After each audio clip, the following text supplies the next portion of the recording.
famille, partagez au maximum le magnifique discours d'Ibrahim Traoré prononcé ce jeudi 11 juillet 2024. Des vérités crues sont retenues. Tout ce qu'il déclare est vérifiable et véridique, et c'est pour ces vérités qui combattent tout Africain réveillé, éveillé, conscient et engagé. Bravo capitaine. Chez les impérialistes, ils ont une vision du monde que je m'en vais vous expliquer. Le monde se résume en un triangle pour eux.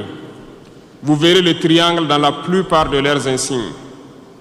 Peut-être que vous ne comprenez pas, mais le monde se résume en un triangle.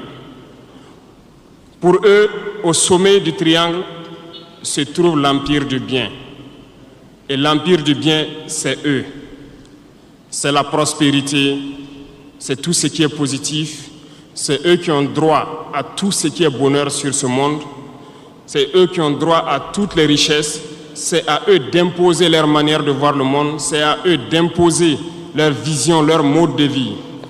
Voilà pourquoi pendant la colonisation ou leur conquête, je dirais, ils venaient vers nos terres et ils disaient qu'ils ont découvert nos terres parce que pour eux, nous sommes des sauvages. Nous n'avons rien de comme eux, en fait. Donc, ils nous appelaient des indigènes et c'est eux, le peuple. Ils s'arrogent tous les droits et pour eux, le monde doit marcher comme ce qu'ils veulent. C'est simple. Je prendrai quelques exemples. Regardez à travers leurs films. Ils ont préparé l'esprit de leur peuple pour les faire comprendre qu'ils sont les meilleurs. C'est eux qui doivent tout posséder. Vous ne direz pas le contraire. Dans tous leurs films qu'ils propagent, vous trouverez toujours les méchants. Ce sont soit les Russes, soit les Sud-Américains, soit les Noirs qui jouent les mauvais rôles de trafiquants de drogue, de proxénètes, de trafic d'humains, jusqu'à un passé récent, bien sûr. Vous trouverez les Arabes qui jouent le rôle des terroristes. Voilà un peu comment ils perçoivent le monde.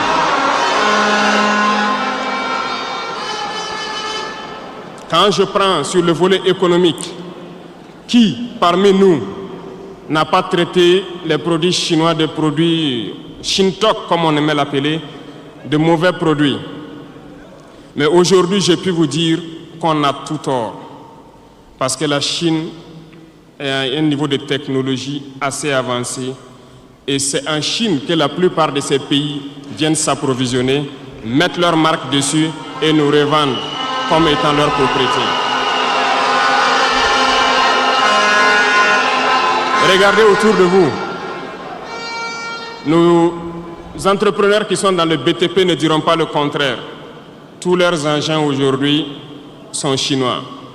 Ceux qui font le transport ne diront pas le contraire. Ils nous ont menti parce que nous avons fait le tour du monde un peu dans ces 20 mois pour chercher des entreprises, pour chercher des usines. Et nous avons compris que tout revenait là-bas. Mais par leur communication, ils nous ont amenés à détester tous les produits chinois, à vouloir nous faire comprendre que ce qui est bon venait de chez eux, pas forcément d'ailleurs. C'est simple. Remonter le temps. Pour mieux comprendre ce que je dirais, il faut remonter un peu le temps. Et j'espère que certains iront lire qui sont les tsars, les conquêtes mongoles, les empires perses, turcs et ottomans. Lisez leur histoire, vous comprendrez pourquoi le monde est ainsi fait. À la base du triangle, il y a deux empires. D'un côté, l'empire du mal, selon eux, et l'empire des esclaves de l'autre côté. Voilà comment ils voient le monde.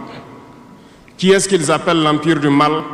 Ceux dont je viens de citer tout de suite l'origine, et je vous ai dit de remonter le temps, allez-y lire, vous comprendrez pourquoi ils sont l'empire du mal à leurs yeux.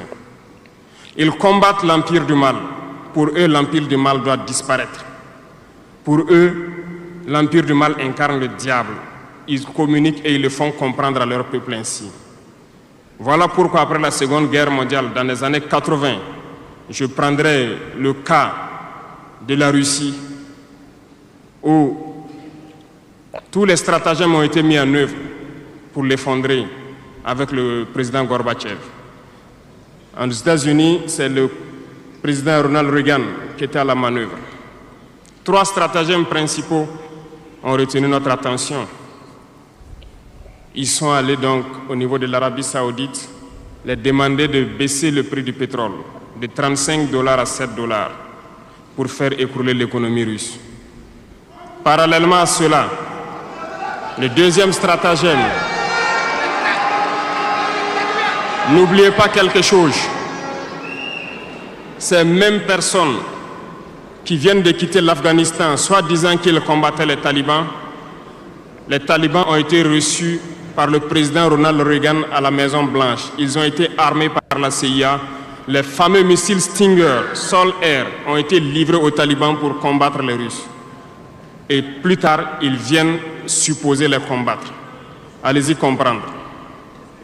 Le troisième stratagème, c'était un bluff. Le projet IDS, Star Wars. Lisez, vous comprendrez pourquoi ils ont amené le président Gorbatchev à créer le projet Paulus qui a enfoncé la Russie.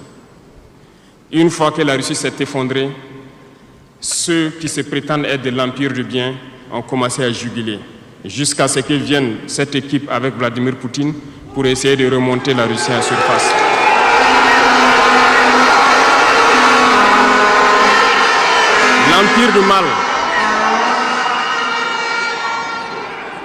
L'Empire du mal, selon eux, a beaucoup souffert.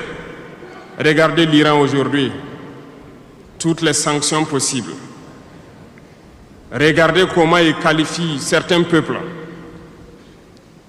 Par la communication, ils peuvent arriver à vous amener à faire détester un peuple ou à aimer un peuple. Ils sont très forts dans la communication et ils passent par tous les canaux possibles. Regardez les guerres qui sévissent. Ils ont tout inventé pour leur propre intérêt. Et enfin, l'empire des esclaves, selon eux, c'est l'Afrique et certains peuples d'Amérique du Sud.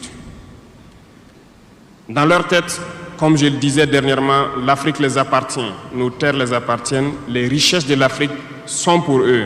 Et ils ne peuvent pas concevoir que des Africains puissent s'émanciper, sortir la tête de l'eau et vouloir donc les tenir tête. Et pour cela, ils se sont mis un cliché en tête. L'Africain est facile à manipuler, il n'est qu'émotion. Ils trouveront toujours un Africain pour lutter contre son frère. Et ça a toujours été comme ça. Par la communication, ils vous ont amené à détester votre propre couleur de peau. Dans nos cultures, et dans beaucoup de cultures, au Burkina Faso ici, le deuil était symbolisé par la couleur bleue. Lorsqu'une femme perd son mari, elle portait donc des tenues de couleur bleue pour faire son deuil pendant un temps donné. Ce sont eux qui sont venus vous dire que le noir symbolise le deuil, le diable, la médiocrité, tout ce qui est mauvais. Et malheureusement, nous avons tellement avalé ça que lorsque nous sommes en deuil, nous nous mettons également en noir. Il faut que nous nous réveillons. Il faut que nous nous réveillons parce que voilà le cliché qu'ils ont en tête. Eux, ils sont l'empire du bien, d'autres sont l'empire du mal et nous, nous sommes l'empire des esclaves. Alors la famille, je ne pense que je ne vais rien ajouter ici. Il a tout dit. Tout ce que je peux dire, c'est rendez-vous pour la partie 2. Elle est encore plus tranchante.